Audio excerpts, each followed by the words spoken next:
Hello, this is Jeff Kelly, and in today's topic, I want to talk about student loans. So, the latest headline in the news that you may be hearing a lot about is on May the 5th, the Department of Education has announced they are going to start collecting on student loans again. For the last 5 years ish, they have not made hardly any collection efforts at all. Now, in the past, you saw a move in the last administration where they said they were just going to try to forgive everybody's student loans. And a lot of people were screaming, this isn't fair. The taxpayer is going to have to fund the bill for people who can afford to pay it, and they're just going to get a free ride. Um, Ended up going before the courts. The court said, you can't do that. So here we are. So, what do I think should happen? Well, as a bankruptcy attorney, of course, you realize I'm going to have some biased views on this topic, but um, I would like to go over them real quick. I adamantly believe that student loans should be dischargeable in bankruptcy just like any other debt. Now, does that mean everybody that wants to can wipe out all their student loans? No, that's not how bankruptcy works. It's never worked that way. It's not some just magic, you hit the button and all your debts are gone. In bankruptcy, there's this thing called the median income test. And if you make more money than an average person does, you got to pay back more of your debt. It's kind of a sliding scale. The farther you are above median, the more you're going to have to pay. So, who is in the best position to decide who should pay their student loans and who shouldn't? And my answer to that question is bankruptcy judges.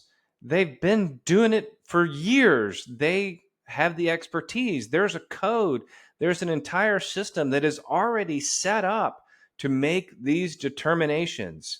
And if you look at historically how things have played out with student loans, it honestly it makes me want to throw up. Back in the 90s is when they started making student loans non-dischargeable. And so what happened? Banks were all over this because now they could loan money and they had a guaranteed rate of return and it was going to be secure, blah, blah, blah. Well, let me tell you how it actually played out. So, way back in the day when I went to college, uh, my college did not look like a resort.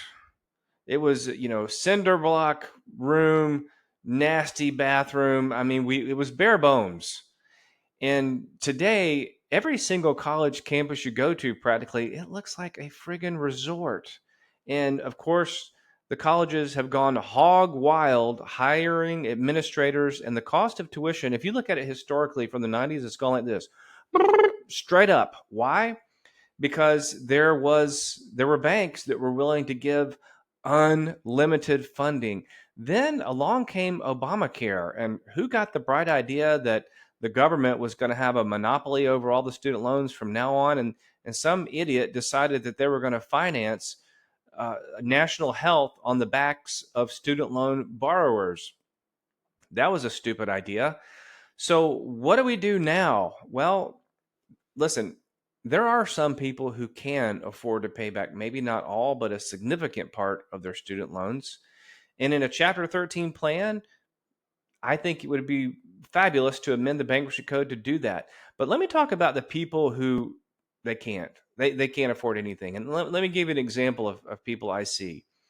There are people who 20 years ago, they got ripped off by some really good salesperson who was selling truck driving school.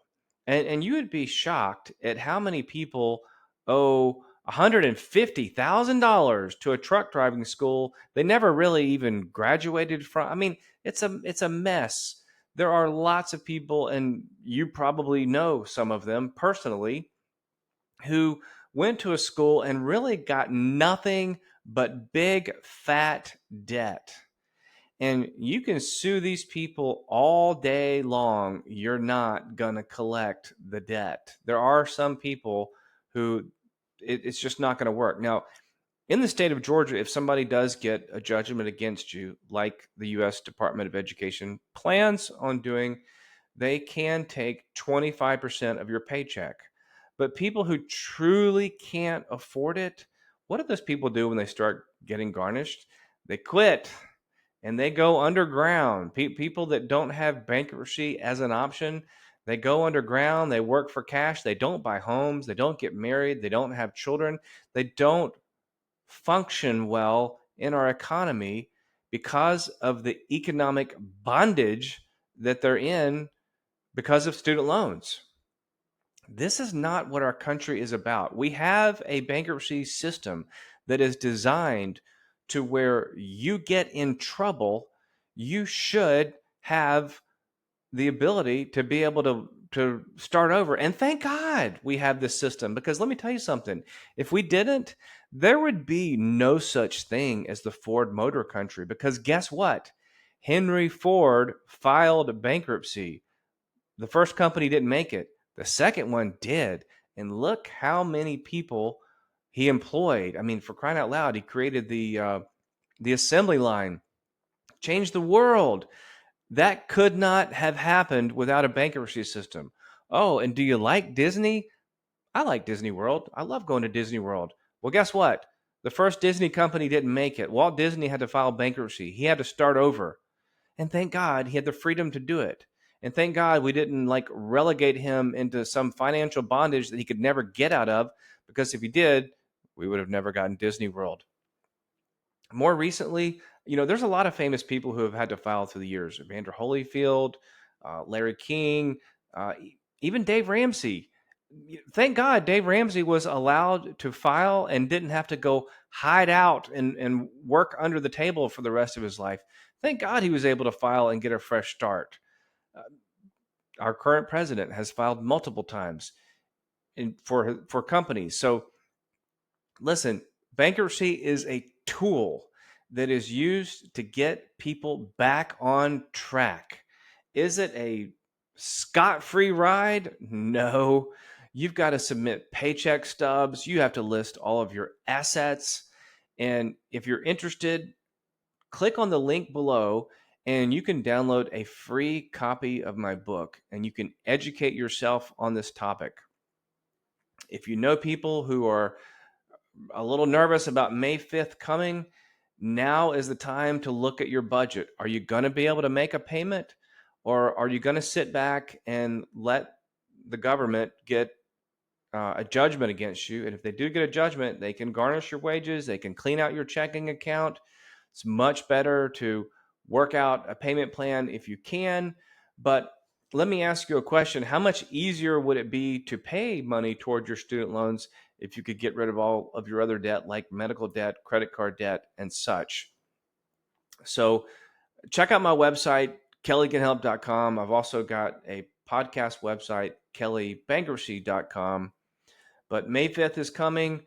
Be prepared, educate yourself, download a free copy of my book. Thank you.